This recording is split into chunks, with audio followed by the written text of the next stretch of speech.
আমি কেক বানাবো, ওখানে চিনি দিব। হ্যালো, কোন চিনি দিব রে? আমি এখন তেল দিব। আমি ইয়াদ দিব লেবু।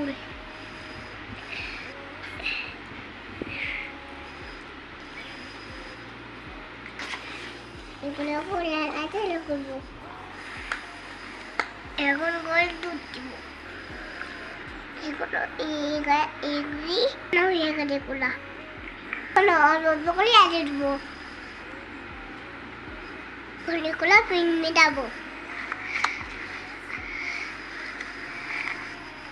এখন দিব আমের রস। দে আমি এখন খেলবো। এগুলো আমি দিয়ে নিচ্ছি। এখানে এনে খেলব। দেখেন দেখেন আমি এখন বাদাম দিব। হ্যালো, আমি এখন বাদাম দিব। তুলে বসিয়ে দিব। এটাকে বাদাম দিয়ে